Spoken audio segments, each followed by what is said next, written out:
HIN ನ್ಯೂಸ್ಗೆ ಸ್ವಾಗತ. ನಾನು ಪ್ರಿಯಾ. ಈಗ ಹೆಡ್ಲೈನ್ಸ್.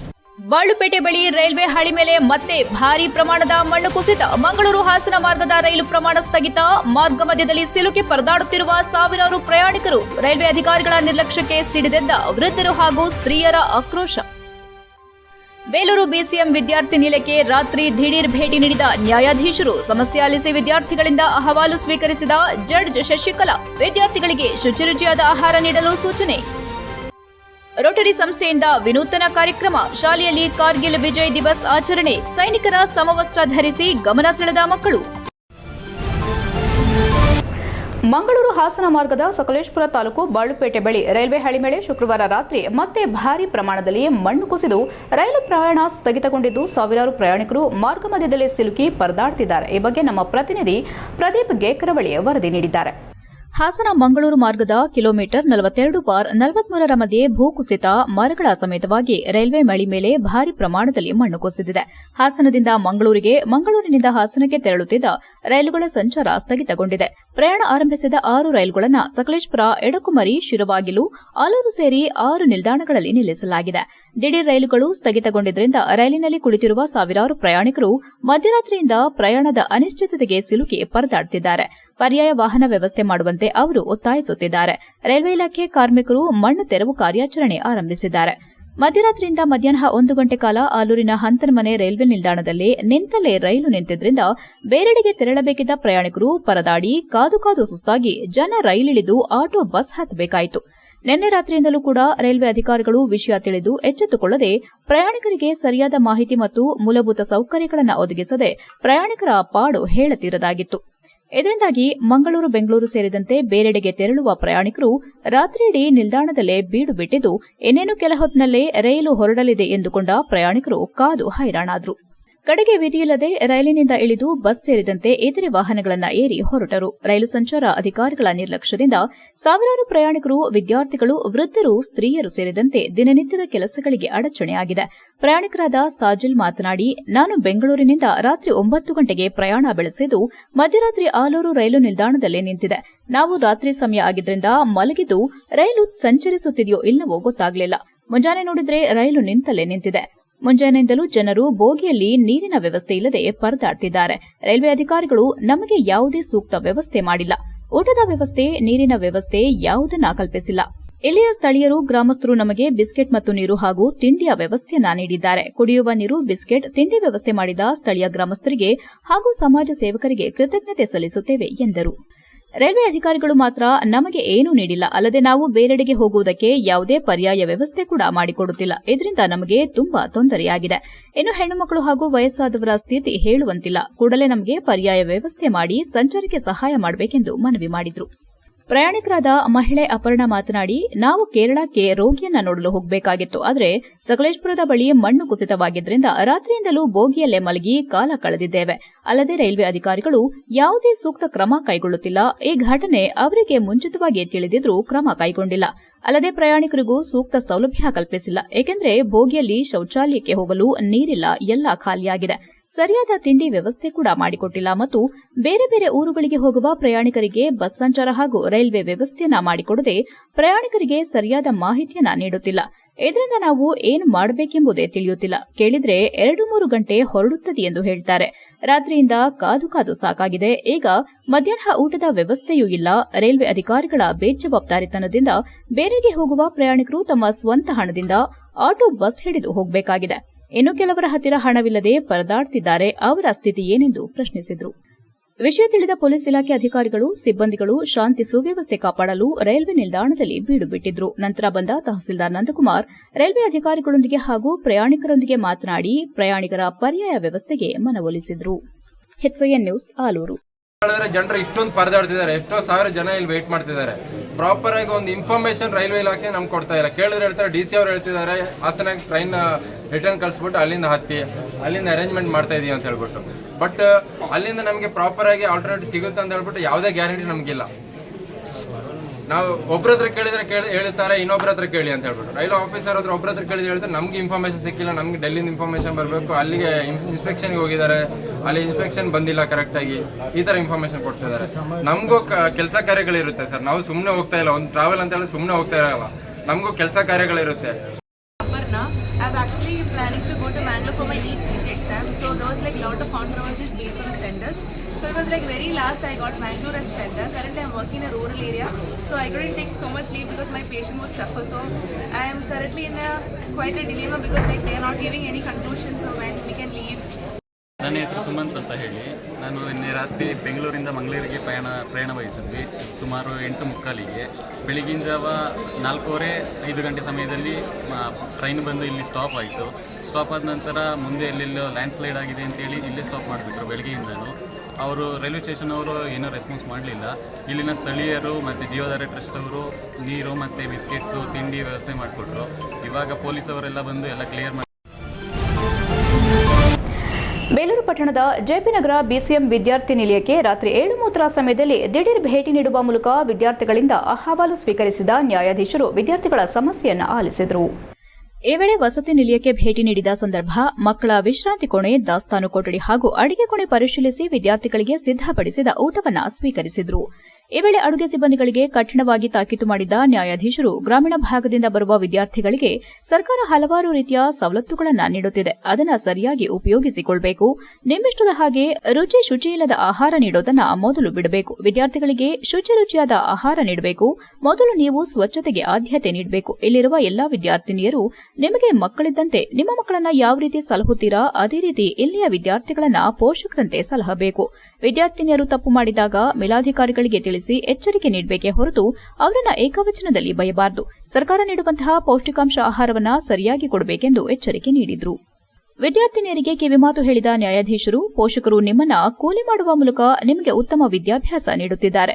ಅವರ ಒಳ್ಳೆತನ ಯಾವುದೇ ಕಾರಣಕ್ಕೂ ದುರುಪಯೋಗ ಪಡಿಸಿಕೊಳ್ಳಬಾರದು. ನಿಮ್ಮ ಓದಿನ ಕಡೆಗೆ ಹೆಚ್ಚಿನ ಗಮನ ನೀಡುವ ಮೂಲಕ ನಿಮ್ಮ ಪೋಷಕರ ಕನಸನ್ನ ನನಸು ಮಾಡುವ ಕೆಲಸ ಮಾಡಬೇಕು. ನಿಮಗೆ ಯಾರಿಂದಲಾದರೂ ತೊಂದರೆಯಾದರೆ ನಮ್ಮ ನ್ಯಾಯಾಲಯಕ್ಕೆ ನೇರವಾಗಿ ದೂರನ್ನ ನೀಡಿದರೆ ನಿಮ್ಮ ಹೆಸರನ್ನ ಗೌಪ್ಯವಾಗಿಟ್ಟು ಅವರ ಮೇಲೆ ಕ್ರಮ ಕೈಗೊಳ್ಳಲಾಗುತ್ತದೆ ಎಂದು ತಿಳಿಸಿದರು. ವಿದ್ಯಾರ್ಥಿಗಳಿಂದ ಸಮಸ್ಯೆಗಳ ಬಗ್ಗೆ ಪತ್ರದ ಮೂಲಕ ಮಾಹಿತಿ ಪಡೆದ ನ್ಯಾಯಾಧೀಶರು ವಾರ್ಡನ್ ವೀಣಾ ಅವರಿಗೆ ಮಾಹಿತಿ ನೀಡಿ ಸರ್ಕಾರ ನೀಡಿರುವ ಚಪಾತಿ ಮಾಡುವ ಯಂತ್ರದಲ್ಲಿ ಉತ್ತಮ ಗುಣಮಟ್ಟದ ಆಹಾರ ಸಿಗದೇ ಇರೋದ್ರಿಂದ ಅದನ್ನು ಉಪಯೋಗಿಸದಂತೆ ಸೂಚಿಸಿದರು. ಈ ಸಂದರ್ಭದಲ್ಲಿ ಎಎಸ್ಐ ಚಂದ್ರು, ನ್ಯಾಯಾಲಯದ ಹಮಿಲುದಾರ ಪ್ರಕಾಶ್, ಸಿಬ್ಬಂದಿ ಗಿರಿಯಪ್ಪ ಹಾಗೂ ರಮ್ಯಾ ಹಾಜರಿದ್ದರು. HCN news Belur. ನಾವು ನಾರ್ಮಲ್ ಆಗಿ ಚೆಕ್ ಮಾಡಕ್ ಬಂದ್ವಿ. ಇಲ್ಲಿ ಕೆಲವೊಂದು ನ್ಯೂನತೆಗಳಿದೆ, ನೋಡೋಣ. ಅಧಿಕಾರಿಗಳನ್ನ ಕರೆಸಿ ಅದನ್ನು ಸಮಸ್ಯೆ ಪರಿಹರಿಸೋಕ್ಕೆ ನೋಡೋಣ. ಮತ್ತು ಕೆಲವೊಂದು ಮಕ್ಕಳು ಹೇಳಿದ್ದಾರೆ ಫುಡ್ ಬಗ್ಗೆ ಮೇಯ್ನಾಗಿ ಕಂಪ್ಲೇಂಟ್ ಮಾಡಿದ್ದಾರೆ. ಎಸ್ಪೆಷಲಿ ಮಿಷಿನ್ ಚಪಾತಿ ಮತ್ತು ಇಡ್ಲಿ ಬಗ್ಗೆ ತುಂಬ ದೂರುಗಳು ಕೊಟ್ಟಿದ್ದಾರೆ. ಅದನ್ನು ಮೇಲಾಧಿಕಾರಿಗಳಿಗೆ ಕರೆಸಿ ಮಾತಾಡಿ ಅದನ್ನು ಯಾವ ರೀತಿ ಬಗೆಹರಿಸ್ಬೋದು ಅನ್ನೋದನ್ನು ನೋಡೋಣ. ಏನು ಕೇಳಿದ್ದಾರೆ ಅಂತಂದರೆ ಕಿಟಕಿಗಳಿಗೆ ಮೇಯ್ನಾಗಿ ಕರ್ಟನ್ಸ್ ಇಲ್ಲ ಅಂತ. ಏಕೆಂದರೆ ನಾನು ಈಗ ಅಲ್ಲಿ ಪರಿಶೀಲನೆ ಮಾಡ್ಕೊಂಡು ಬಂದೆ, ಆ ಕಡೆ ರಸ್ತೆಗಳಿದ್ದಾವೆ ಕಾಣಿಸುತ್ತೆ. ಸೊ ಅದನ್ನು ಒಂದು ವ್ಯವಸ್ಥೆ ಮಾಡಬೇಕಾಗಿದೆ. ನನ್ನ ಪ್ರಕಾರ ಭದ್ರತೆ ಇದೆ ಅಂತ ನನ್ನ ಅರ್ಥ. ಕಾರ್ಗಿಲ್ ವಿಜಯೋತ್ಸವದ ಕಾರ್ಯಕ್ರಮವನ್ನು ಇಂದು ರೋಟರಿ ಸಂಸ್ಥೆಯ ನರ್ಸರಿ ಶಾಲೆಯ ಪುಟಾಣಿ ಮಕ್ಕಳು ಸೈನಿಕರ ಸಮವಸ್ತ್ರ ಧರಿಸಿ ಭಾರತ್ ಮಾತಾ ಕಿ ಜೈ ಎಂಬ ಘೋಷಣೆ ಕೂಗುತ್ತಾ ಗಮನ ಸೆಳೆದರು. ಪ್ರತಿ ವರ್ಷ ಜುಲೈ 26ರಂದು ಆಚರಿಸಲಾಗುವ ಕಾರ್ಗಿಲ್ ವಿಜಯ ದಿವಸ್ ಕಾರ್ಯಕ್ರಮವನ್ನು ಜುಲೈ 26ರಂದು ಆಚರಿಸಬೇಕಾಗಿತ್ತು. ಆದರೆ ತಾಲೂಕಿನಲ್ಲಿ ಅತಿಯಾದ ಮಳೆ ಕಾರಣದಿಂದ ಅಂದು ಜಿಲ್ಲಾಡಳಿತ ಶಾಲೆಗಳಿಗೆ ರಜೆ ಘೋಷಣೆ ಮಾಡಿದ ಹಿನ್ನೆಲೆ ಕಾರ್ಗಿಲ್ ವಿಜಯೋತ್ಸವ ಮಾಡಲು ಸಾಧ್ಯವಾಗದ ಕಾರಣ ಇಂದು ಮಕ್ಕಳು ಸಾಮೂಹಿಕವಾಗಿ ಸೈನಿಕರ ಸಮವಸ್ತ್ರ ಧರಿಸುವ ಮೂಲಕ ರೋಟರಿ ಸಂಸ್ಥೆಯ ನರ್ಸರಿ ವಿಭಾಗದ ಮಕ್ಕಳಿಗಾಗಿ ಆಯೋಜಿಸಲಾಗಿದ್ದ ಕಾರ್ಗಿಲ್ ವಿಜಯೋತ್ಸವ ಕಾರ್ಯಕ್ರಮದಲ್ಲಿ ಪುಟಾಣಿ ಮಕ್ಕಳು ಸಮವಸ್ತ್ರದೊಂದಿಗೆ ಉತ್ಸಾಹದಿಂದ ಭಾಗವಹಿಸಿದರು. 1999ರ ಕಾರ್ಗಿಲ್ ಯುದ್ದದಲ್ಲಿ ಭಾರತೀಯ ಸೈನಿಕರ ಶೌರ್ಯ ಮತ್ತು ತ್ಯಾಗವನ್ನು ಗೌರವಿಸಲಾಗುತ್ತದೆ. ಕಾರ್ಗಿಲ್ ವಿಜಯ ದಿವಸ್ ಕಾರ್ಯಕ್ರಮವನ್ನು ಪ್ರತಿ ವರ್ಷ ಮಕ್ಕಳಿಗೆ ಪರಿಚಯಿಸುವ ದೃಷ್ಟಿಯಿಂದ ಕಾರ್ಗಿಲ್ ವಿಜಯ ದಿವಸ್ ಆಚರಿಸಲಾಗುತ್ತಿದ್ದು, ಇದು ಭಾರತದ ಇತಿಹಾಸದಲ್ಲಿ ಮಹತ್ವದ ದಿನವಾಗಿದೆ ಎಂದು ಹೇಳಬಹುದು ಎಂದರು. ಈ ಸಂದರ್ಭದಲ್ಲಿ ಕಾರ್ಯಕ್ರಮದಲ್ಲಿ ಮಾಜಿ ಸೈನಿಕ ಸಂಘದ ಅಧ್ಯಕ್ಷ TP Krishnappa, Uttayya Dharmappa, Harish, Chandrashekar, Rotary nursery ಶಾಲೆಯ ಮುಖ್ಯ ಶಿಕ್ಷಕಿ ಪುಷ್ಪಾ ಪೊನ್ನಪ್ಪ ಹಾಗೂ ಇತರೆ ಸಹ ಶಿಕ್ಷಕರು ಹಾಜರಿದ್ದರು. HCN news Sakleshpur. HCN ನ್ಯೂಸ್ನಲ್ಲಿ ಈಗ ಒಂದು ಪುಟ್ಟ ಬ್ರೇಕ್.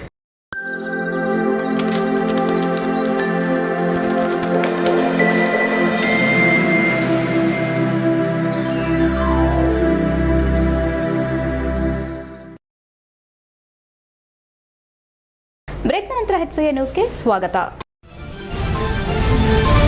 ದಿನ ಹಾಸನ ತಾಲೂಕಿನ ಕುವೆಂಪು ನಗರ ಕಾರ್ಯಕ್ಷೇತ್ರದಲ್ಲಿ ಶ್ರದ್ಧಾ ಜ್ಞಾನ ವಿಕಾಸ ಕೇಂದ್ರದಲ್ಲಿ ವಾರ್ಷಿಕೋತ್ಸವ ಹಾಗೂ ವರಲಕ್ಷ್ಮಿ ಪೂಜೆಯನ್ನು ಹಮ್ಮಿಕೊಂಡಿದ್ರು.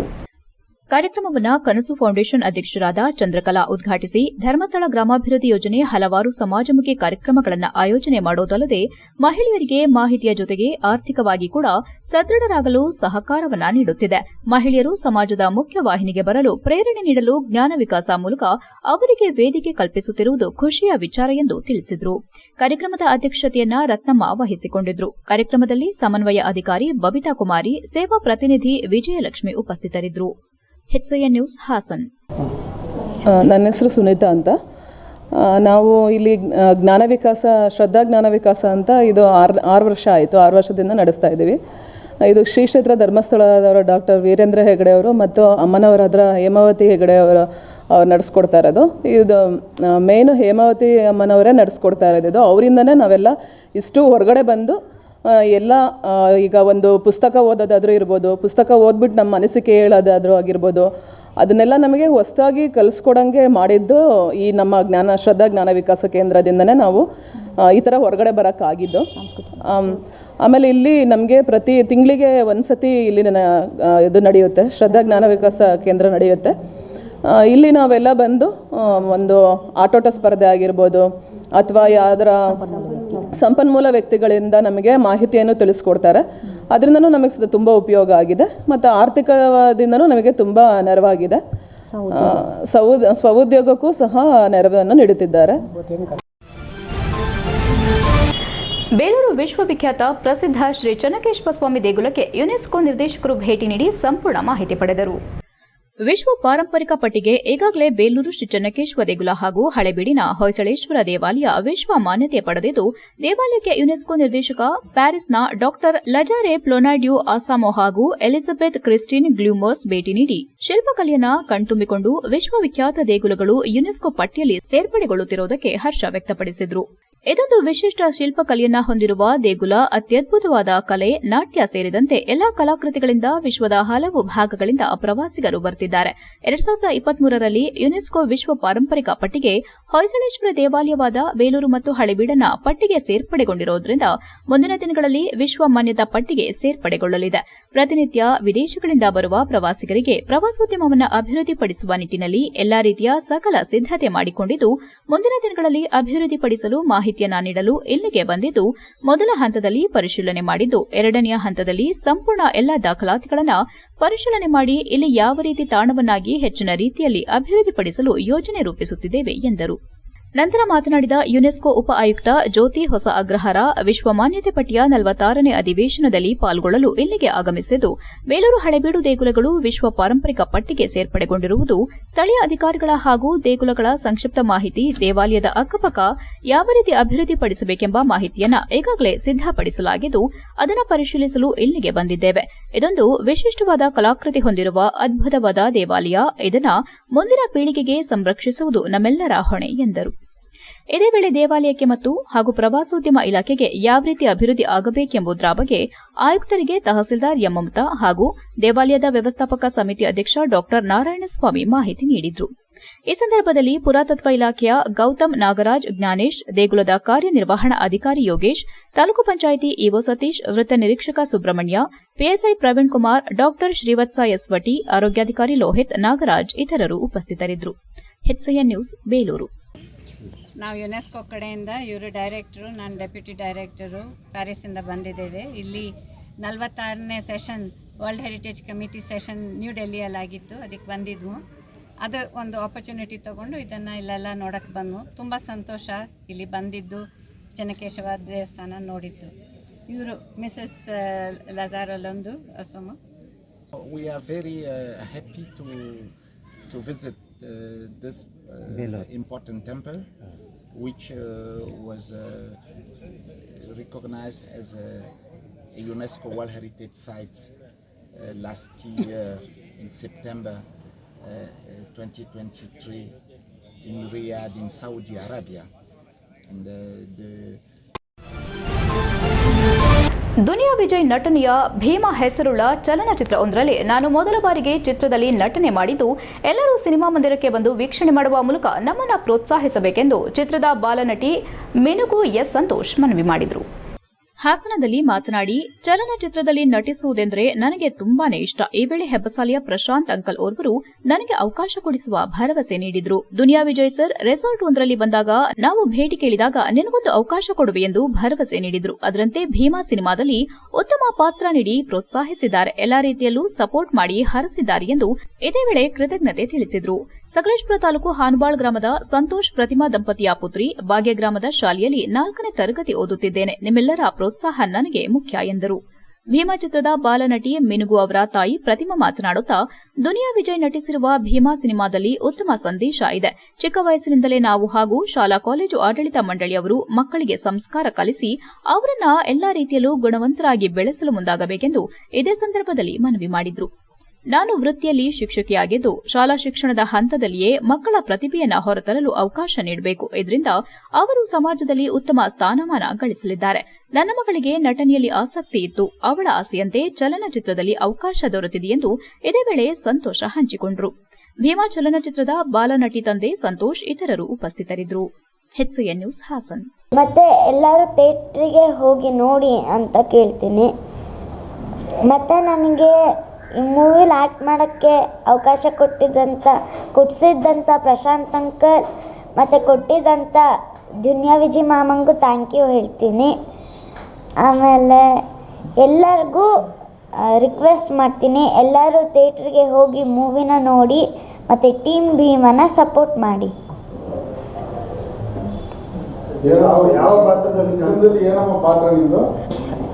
ಸರ್ಪ್ರೈಸ್, ನೀವೇ ಥಿಯೇಟ್ರಿಗೆ ಹೋಗಿ ನೋಡಬೇಕು.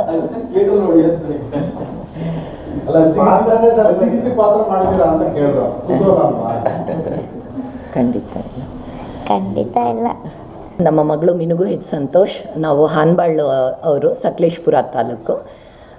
ಈ ಅವಕಾಶಕ್ಕೆ ಮೂಲ ಕಾರಣಕರ್ತರು ನಮ್ಮ ಹೆಬ್ಬಸಾಲೆ ಪ್ರಶಾಂತಣ್ಣ, ವಿಜಯಣ್ಣ ಅವರು ಫ್ರೆಂಡ್ಸು. ಹಾಗೆ ಕೋವಿಡ್ ಟೈಮಲ್ಲಿ ಅವ್ರು ಬಂದಾಗ ಅವ್ರ ಪರಿಚಯ ಆಯಿತು. ನನ್ನ ಮಗಳು ಅರೌಂಡ್ 4 ಇಯರ್ಸ್ ಇರುವಾಗ ಅವ್ರ ಜೊತೆ ಒಂದು ತುಂಬ ಒಳ್ಳೆ ಒಡನಾಟ ಬೆಳೀತು. ಆಗಲೇ ಪ್ರಾಮಿಸ್ ಮಾಡಿದರು, ನಿನ್ನನ್ನು ನಾನು ಬಿಗ್ ಸ್ಕ್ರೀನಲ್ಲಿ ತೋರಿಸ್ತೀನಿ, ಕಾಣಿಸ್ತೀನಿ ಅಂತ ಹೇಳಿಬಿಟ್ಟು. ಅವ್ರು ಅದೇ ಪ್ರಾಮಿಸ್ ಮಾಡಿದ ಥರನೇ ಇವಳು 2nd ಸ್ಟ್ಯಾಂಡರ್ಡಲ್ಲಿ ಇರುವಾಗ ಒಂದಿನ ಸಂಜೆ ಕಾಲ್ ಬಂತು, ನಾಳೆ ಬೆಳಗ್ಗೆ ಶೂಟಿಂಗ್ ಇದೆ, ಬೆಂಗಳೂರಿಗೆ ನೀವು ಬರಬೇಕು ಅಂತ. ಅದಷ್ಟೇ ಹೇಳಿದರು ನಮಗೆ. ನಂತರ HCN ನ್ಯೂಸ್ನಲ್ಲಿ ಈಗ ಒಂದು ಪುಟ್ಟ ಬ್ರೇಕ್.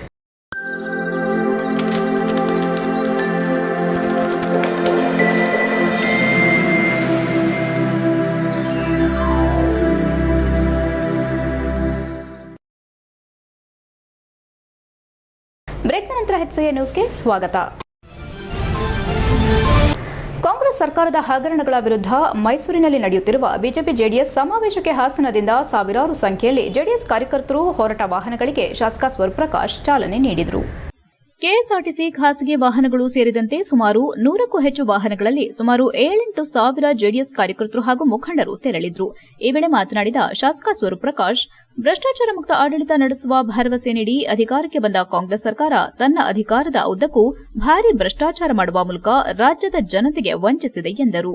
ಕೂಡಲೇ ಮುಖ್ಯಮಂತ್ರಿ ಸಿದ್ದರಾಮಯ್ಯ ಇದರ ನೈತಿಕ ಹೊಣೆ ಹೊತ್ತು ತಮ್ಮ ಸ್ಥಾನಕ್ಕೆ ರಾಜೀನಾಮೆ ನೀಡಬೇಕು. ವಾಲ್ಮೀಕಿ ಹಗರಣ, ಮೂಡ ಹಗರಣ ಹೀಗೆ ಹಲವು ಹಗರಣಗಳಲ್ಲಿ ಭಾಗಿಯಾಗಿರುವ ಕಾಂಗ್ರೆಸ್ ಸರ್ಕಾರ ರಾಜ್ಯದಲ್ಲಿ ಆಡಳಿತ ನಡೆಸಲು ಅರ್ಹತೆ ಇಲ್ಲ. ಆದ್ದರಿಂದ ಸಿಎಂ ಸಿದ್ದರಾಮಯ್ಯ ರಾಜೀನಾಮೆಗೆ ಆಗ್ರಹಿಸಿ ಈ ಹೋರಾಟ ನಡೆಯುತ್ತಿದೆ ಎಂದರು. ಕಾಂಗ್ರೆಸ್ ಸರ್ಕಾರದ ಭ್ರಷ್ಟಾಚಾರ ಖಂಡಿಸಿ ಬಿಜೆಪಿ ಜೆಡಿಎಸ್ ಕಳೆದ 1 ವಾರದಿಂದ ನಡೆದ ಪಾದಯಾತ್ರೆ ಇಂದು ಮೈಸೂರಿಗೆ ತಲುಪಲಿದ್ದು, ಹಾಸನ ವಿಧಾನಸಭಾ ಕ್ಷೇತ್ರದ ವ್ಯಾಪ್ತಿಯಿಂದ ಸುಮಾರು 7-8 ಸಾವಿರ ಜನ ಪಾಲ್ಗೊಳ್ಳಲಿದ್ದಾರೆ. ಅವರೆಲ್ಲರಿಗೂ ಈ ಮೂಲಕ ಸ್ವಾಗತ ಕೋರೋದಾಗಿ ಹೇಳಿದರು. ಈ ವೇಳೆ ಡಿಸಿಸಿ ಬ್ಯಾಂಕ್ ಅಧ್ಯಕ್ಷ ಸೋಮನಹಳ್ಳಿ ನಾಗರಾಜ್, ಜೆಡಿಎಸ್ ತಾಲೂಕು ಅಧ್ಯಕ್ಷ ಎಸ್ ದ್ಯಾವೇಗೌಡ, ಜೆಡಿಎಸ್ ವಕ್ತಾರ ರಘು ಹೊಂಗೆರೆ, ಜೆಡಿಎಸ್ ಮುಖಂಡರಾದ ವಾಸು, ಸೋಮು ಇತರರು ಹಾಜರಿದ್ದರು. HCN news Hassan. ಇವತ್ತು ಸನ್ಮಾನ್ಯ ಕುಮಾರಸ್ವಾಮಿ ಅವರು ಮತ್ತು ಸನ್ಮಾನ್ಯ ಯಡಿಯೂರಪ್ಪ ಅವರ ನೇತೃತ್ವದಲ್ಲಿ ಅವರ ಆಶೀರ್ವಾದದೊಂದಿಗೆ ಸನ್ಮಾನ್ಯ ವಿಜಯೇಂದ್ರ ಅವರು ಮತ್ತು ನಿಖಿಲ್ ಕುಮಾರಸ್ವಾಮಿ ಅವರ ಸಾರಥ್ಯದಲ್ಲಿ ಒಂದು ವಾರದಿಂದ ನಮ್ಮ ಒಂದು ರ್ಯಾಲಿ ಮಾಡೋ ಮುಖಾಂತರ, ಪಾದಯಾತ್ರೆ ಮಾಡೋ ಮುಖಾಂತರ ಕಾಂಗ್ರೆಸ್ ಪಕ್ಷದ ವಿರುದ್ಧ, ಕಾಂಗ್ರೆಸ್ ಸರ್ಕಾರದ ವಿರುದ್ಧ ಪ್ರತಿಭಟನೆಯನ್ನು ಮಾಡ್ತಾ ಇದ್ವಿ. ಇವತ್ತು ಮೈಸೂರಲ್ಲಿ ಅಂತಿಮಗೊಳ್ತಿದೆ. ಇವತ್ತು ಹಾಸನದಿಂದನೂ ಕೂಡ, ಹಾಸನ ಜಿಲ್ಲೆಯಿಂದ ಮತ್ತು ಹಾಸನ ವಿಧಾನಸಭಾ ಕ್ಷೇತ್ರದಿಂದ ಕೂಡ ಸಹಸ್ರಾರು ಸಂಖ್ಯೆಯಲ್ಲಿ JDS ಮತ್ತು BJP ಕಾರ್ಯಕರ್ತರು ಇವತ್ತು ನಾವೆಲ್ಲ ಪ್ರತಿಭಟನೆಯಲ್ಲಿ ಭಾಗವಹಿಸ್ತಾ ಇದೀವಿ. ಈ ಕೂಡಲೇ ನಾವೆಲ್ಲ ಏನು ನಮ್ಮ JDS ಮತ್ತು ನಮ್ಮ BJP ಒಂದು ಪಕ್ಷದಿಂದ ಒಗ್ಗಟ್ಟಿನಿಂದ ನಾವು ಪ್ರತಿಭಟನೆ ಮಾಡೋ ಮುಖಾಂತರ ಸಿದ್ದರಾಮಯ್ಯ ಸರ್ಕಾರ ವಿರುದ್ಧ ನಾವು ಪ್ರತಿಭಟನೆ ಮಾಡೋ ಮುಖಾಂತರ ಇವತ್ತು ಸಿದ್ದರಾಮಯ್ಯ ಅವರು ಏನು ವಾಲ್ಮೀಕಿ ಜಯಂತಿಲಿ ಆಗಂತ ಹಗರಣ ಮತ್ತು ಮೂಡಲ್ಲಿ ಆಗಂತ ಹಗರಣದ ಒಂದು ವಿಚಾರವಾಗಿ ಈ ಕೂಡಲೇ ಅವರು ರಾಜೀನಾಮೆ ಕೊಡಬೇಕು ಅಂತ ನಿಮ್ಮ ಮೂಲಕ ಮನವಿಯನ್ನು ಮಾಡ್ತಾ ಇದೀವಿ. ಸಹಸ್ರಾರು ಸಂಖ್ಯೆಯಲ್ಲಿ ನಮ್ಮ JDS ಪಕ್ಷದ ಕಾರ್ಯಕರ್ತರು ಕೂಡ ಹಾಸನ ಕ್ಷೇತ್ರದಿಂದ ಬಂದು ಇವತ್ತು ಪ್ರತಿಭಟನೆಗೆ ಬೆಂಬಲ ಸೂಚಿಸ್ತಾ ಇದ್ದಾರೆ. ಎಲ್ಲರಿಗೂ ಕೂಡ ನಾನು ಈ ಸಂದರ್ಭದಲ್ಲಿ ಸ್ವಾಗತನ ಕೋರ್ತಾ ಇದ್ದೀನಿ. ಇವತ್ತು ಹಾಸನ ಜಿಲ್ಲೆಯಿಂದ ಸುಮಾರು ನಾವು 90ಕ್ಕಿಂತ ಹೆಚ್ಚು ಬಸ್ಸನ್ನ ಮಾಡ್ತಾ ಇದೀವಿ. ಸುಮಾರು 5,000ರಿಂದ 7,000 ಜನ JDS ಕಾರ್ಯಕರ್ತರು ಹಾಸನ ವಿಧಾನಸಭಾ ಕ್ಷೇತ್ರದಿಂದ ಬರ್ತಾ ಇದ್ದಾರೆ. ಅರ್ಕಲಗೂಡು ತಾಲೂಕಿನ ಕಸಬಾ ಹೋಬಳಿಯ ಮಾದಿಹಳ್ಳಿ ಗ್ರಾಮದ ವಾಸಿ ಚಿಕ್ಕಮ್ಮ ಮನೆ ಮಳೆಗೆ ಸಂಪೂರ್ಣವಾಗಿ ಹಾನಿಯಾಗಿದ್ದರ ಮೇಲೆ ಚಿಕ್ಕಮ್ಮ ಕೋಂ ಕಾಳಯ್ಯನವರಿಗೆ ವಾಸ ಮಾಡಲು ಮನೆಯಿಲ್ಲದ ಕಾರಣ ಗ್ರಾಮ ಆಡಳಿತಾಧಿಕಾರಿಗಳು ಹಾಗೂ ರಾಜಸ್ವ ನಿರೀಕ್ಷಕರು ಭೇಟಿ ನೀಡಿ ಗ್ರಾಮದಲ್ಲಿರುವ ರಾಮ ಮಂದಿರದಲ್ಲಿ ತಾತ್ಕಾಲಿಕವಾಗಿ ವಾಸ ಮಾಡಲು ಅನುವು ಮಾಡಿಕೊಟ್ರು. ಸ್ಥಳಕ್ಕೆ ತಹಸೀಲ್ದಾರ್ ಕೆಸಿ ಸೌಮ್ಯ ಭೇಟಿ ನೀಡಿ ಸಂತ್ರಸ್ತರಿಗೆ ಆಹಾರದ ಕಿಟ್ ವಿತರಣೆ ಮಾಡಿ ಮಾತನಾಡಿದ ಅವರು, ಸದರಿ ಮನೆಯು ಸಂಪೂರ್ಣ ಹಾನಿಯಾಗಿದ್ದು ಸಂತ್ರಸ್ತರಿಗೆ ತಾತ್ಕಾಲಿಕವಾಗಿ ಗ್ರಾಮದ ರಾಮಮಂದಿರದಲ್ಲಿ ವಾಸ ಮಾಡಲು ಅನುವು ಮಾಡಿಕೊಟ್ಟಿದ್ದು ಸುಮಾರು 15 ದಿನಗಳಿಗಾಗುವಷ್ಟು ಆಹಾರದ ಕಿಟ್ ವಿತರಣೆ ಮಾಡಲಾಗಿದೆ. ಸದರಿಯವರಿಗೆ ಸರ್ಕಾರದಿಂದ ಸಿಗುವ ಸವಲತ್ತುಗಳನ್ನು ಜಿಲ್ಲಾಧಿಕಾರಿಗಳಿಗೆ ಕಡತ ಸಲ್ಲಿಸಿ ನೀಡಲಾಗುವುದೆಂದು ತಿಳಿಸಿದರು. ಈ ಸಂದರ್ಭದಲ್ಲಿ ತಾಲೂಕು ಶಿರಸ್ತೆದಾರ್ ಸಿ ಸ್ವಾಮಿ, ರಾಜಸ್ವ ನಿರೀಕ್ಷಕ ಲೋಕೇಶ್, ಗ್ರಾಮ ಆಡಳಿತಾಧಿಕಾರಿ ಸಲ್ಮಾನ್ ಖಾನ್ ಹಾಗೂ ಗ್ರಾಮಸ್ಥರು ಹಾಜರಿದ್ದರು. HCN news Arsikere. ದಲಿತರ SC, SP ಮತ್ತು TSP ಯೋಜನೆಯ ಹಣವನ್ನು ಇತರೆ ಯೋಜನೆಗಳಿಗೆ ಹಂಚಿಕೆ ಮಾಡಿರುವುದನ್ನು ತಡೆಹಿಡಿದು ದಲಿತರಿಗೆ ಸಮರ್ಪಕವಾಗಿ ಬಳಕೆ ಮಾಡಬೇಕೆಂದು ಒತ್ತಾಯಿಸಿ ದಲಿತ ಹಕ್ಕುಗಳ ಸಮಿತಿ ಕರ್ನಾಟಕ ಜಿಲ್ಲಾ ಸಮಿತಿಯಿಂದ ಜಿಲ್ಲಾಡಳಿತಕ್ಕೆ ಮನವಿ ಸಲ್ಲಿಸಲಾಯಿತು. ಇದೇ ವೇಳೆ ದಲಿತ ಹಕ್ಕುಗಳ ಸಮಿತಿ ಕರ್ನಾಟಕ ರಾಜ್ಯ ಕಾರ್ಯದರ್ಶಿ ಎಂಜೆ ಪೃಥ್ವಿ ಮಾಧ್ಯಮದೊಂದಿಗೆ ಮಾತನಾಡಿ, ದೇಶಕ್ಕೆ ಸ್ವಾತಂತ್ರ್ಯ ಲಭಿಸಿ 77 ವರ್ಷಗಳು ಕಳೆದಿವೆ. ಶತಮಾನಗಳಿಂದ ಸಾಮಾಜಿಕ ಅಸ್ಪೃಶ್ಯತೆ, ಜಾತಿ ತಾರತಮ್ಯಗಳಿಂದ ನಲುಗಿದ ಪರಿಶಿಷ್ಟ ಜಾತಿ ಪಂಗಡದ ದಲಿತ ಸಮುದಾಯಗಳು ಇಂದಿಗೂ ಈ ಸಾಮಾಜಿಕ ಅಸಮಾನತೆಯ ಜೊತೆಗೆ ಆರ್ಥಿಕವಾಗಿ ಅತ್ಯಂತ ಸಂಕಷ್ಟ ಅನುಭವಿಸುತ್ತಿವೆ. ಈ ದಲಿತರನ್ನ ಆರ್ಥಿಕವಾಗಿ ಚೇತರಿಸಲು ಸಂವಿಧಾನಬದ್ಧವಾಗಿ ಸಿಕ್ಕಿರುವ ಸರ್ಕಾರಗಳ ಯೋಜನೆಗಳು ಸಮರ್ಪಕವಾಗಿ ಬಳಕೆಯಾಗದೆ ಮೂಗಿಗೆ ತುಪ್ಪ ಸವರುವಂತಾಗಿದೆ. ಅದರಲ್ಲಿ SC, SP ಮತ್ತು TSP ದಲಿತರ ಆರ್ಥಿಕ ಅಭ್ಯುದಯಕ್ಕಾಗಿರುವ ಪ್ರಮುಖ ಯೋಜನೆಯಾಗಿದ್ದು, ಕೇಂದ್ರ ಹಾಗೂ ರಾಜ್ಯ ಸರ್ಕಾರಗಳಿಂದ ಈ ಯೋಜನೆಗಳಿಗಾಗಿ ಮೀಸಲಿಡಲಾಗಿರುವ ಲಕ್ಷಾಂತರ ಕೋಟಿ ಹಣವನ್ನು ಸರ್ಕಾರಗಳಿಂದಲೇ ಅನ್ಯ ಕಾರ್ಯಕ್ರಮಗಳಿಗಾಗಿ ದುರುಪಯೋಗವಾಗುತ್ತಿರುವುದು ಸಂವಿಧಾನ ಮತ್ತು ದಲಿತ ವಿರೋಧಿಯಾಗಿದೆ ಎಂದರು. ರಾಜ್ಯದಲ್ಲಿ 2014ರಿಂದ 10 ವರ್ಷಗಳಲ್ಲಿ 2,94,963 ಕೋಟಿ ಹಣ ಮೀಸಲಿಡಲಾಗಿದೆ. 2023-24 ಮತ್ತು 24-25ನೇ ಸಾಲಿನ 2 ವರ್ಷಗಳಲ್ಲಿ 25,398 ಕೋಟಿ ಹಣವನ್ನು ಗ್ಯಾರಂಟಿ ಯೋಜನೆಗಳಿಗೆ ಕಾಯ್ದೆಯ 7C ಅಡಿಯಲ್ಲಿ ಗ್ಯಾರಂಟಿ ಯೋಜನೆಗಳಿಗೆ ಹಂಚಿರುವುದು ರಾಜ್ಯದ ಸಿದ್ದರಾಮಯ್ಯ ಸರ್ಕಾರವು ದಲಿತರಿಗೆ ಮಾಡಿದ ವಂಚನೆಯಾಗಿದೆ. ಇದುವರೆಗೆ ಸುಮಾರು 70,000 ಕೋಟಿಯಷ್ಟು ದಲಿತರಿಗೆ ಮೀಸಲಿದ್ದ ಹಣವನ್ನು ಎಲ್ಲಾ ಸರ್ಕಾರಗಳು ದುರುಪಯೋಗ ಮಾಡಿರುವುದು ತೀವ್ರ ಖಂಡನೀಯ ಎಂದು ದೂರಿದರು. ಸರ್ಕಾರವು ಕೂಡಲೇ ಎಚ್ಚೆತ್ತುಕೊಂಡು ಗ್ಯಾರಂಟಿ ಮತ್ತಿತರೆ ಯೋಜನೆಗಳಿಗೆ ಹಂಚಲ್ಪಟ್ಟಿರುವ SC, SP ಮತ್ತು TSP ಯೋಜನೆ ಹಣವನ್ನು ತಡೆಹಿಡಿದು ದಲಿತರ ಜನಸಂಖ್ಯೆಗೆ ಅನುಗುಣವಾಗಿ ಇನ್ನೂ ಹೆಚ್ಚು ಹಣ ಮೀಸಲಿಟ್ಟು ಅವರ ಸಮಗ್ರ ಅಭಿವೃದ್ಧಿಗೆ ಮಾತ್ರವೇ ಸಮರ್ಪಕವಾಗಿ ಬಳಕೆ ಮಾಡಬೇಕೆಂದು DHS ಒತ್ತಾಯಿಸುತ್ತದೆ ಮತ್ತು ಕಾಯ್ದೆಯ 7C ರದ್ದುಗೊಳಿಸಬೇಕೆಂದು ಆಗ್ರಹಿಸುತ್ತದೆ ಎಂದರು. ದಲಿತ ಹಕ್ಕುಗಳ ಸಮಿತಿ ಕರ್ನಾಟಕ ಜಿಲ್ಲಾ ಸಹ ಸಂಚಾಲಕ ರಾಜು ಸಿಗರನಹಳ್ಳಿ, CK ಪ್ರಸನ್ನಕುಮಾರ್ ಇತರರು ಉಪಸ್ಥಿತರಿದ್ದರು. HCN news Hassan. HCN ನ್ಯೂಸ್ನಲ್ಲಿ ಈಗ ಒಂದು ಪುಟ್ಟ ಬ್ರೇಕ್. ಹಾಸನದಲ್ಲಿ 28 ವರ್ಷಗಳಿಂದ ಜನತೆಗೆ ಅತ್ಯುತ್ತಮವಾದ ವೈದ್ಯಕೀಯ ಸೇವೆಯನ್ನು ನೀಡುತ್ತಿರುವ Hemavathi multi specialty hospital Hassan. ನಮ್ಮಲ್ಲಿ ದಿನದ 24 ಗಂಟೆಯೂ ಆಕ್ಸಿಡೆಂಟಲ್ ಇಂಜುರೀಸ್ ಮತ್ತು ಎಮರ್ಜೆನ್ಸಿ ಸರ್ವಿಸ್ಗಳನ್ನು ಹೊಂದಿದೆ. ಹೇಮಾವತಿ ಆಸ್ಪತ್ರೆಯ ಡಾಕ್ಟರ್ ನಿಖಿಲ್ ಆರ್ಭಟ್ ರವರು MS ಆರ್ಥೋಪೆಡಿಕ್ನಲ್ಲಿ ಚಿನ್ನದ ಪದಕ ಪಡೆದು ಸಿಂಗಾಪುರ್ ಜನರಲ್ ಹಾಸ್ಪಿಟಲ್ನಲ್ಲಿ ಫೆಲೋಶಿಪ್ ಇನ್ ಜಾಯಿಂಟ್ ರಿಪ್ಲೇಸ್ಮೆಂಟ್ ಸರ್ಜರಿಯ ಪದವಿ ಪಡೆದು ಸೇವೆಯನ್ನ ಸಲ್ಲಿಸಿರುತ್ತಾರೆ.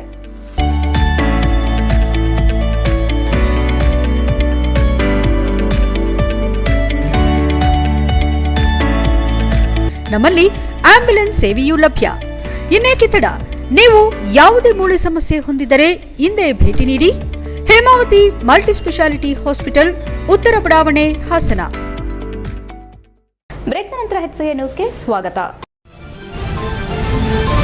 ಹಾಸನ ನಗರದ ಅರಳೆಪೇಟೆ ರಸ್ತೆ ಬಳಿಯಿರುವ ಹಳೆಯ ಶ್ರೀ ಬಸವೇಶ್ವರ ಸಮುದಾಯ ಭವನ ಶಿಥಿಲಗೊಂಡ ಹಿನ್ನೆಲೆ ನೂತನ ನಿರ್ಮಾಣಕ್ಕೆ ವಾಸ್ತುಪೂಜೆಯನ್ನು ಶ್ರೀ ತಣ್ಣೀರುಹಳ್ಳ ಮಠದ ಮಠಾಧೀಶ ಶ್ರೀ ವಿಜಯಕುಮಾರ ಸ್ವಾಮೀಜಿ ಅಧ್ಯಕ್ಷತೆಯಲ್ಲಿ ನೆರವೇರಿಸಲಾಯಿತು.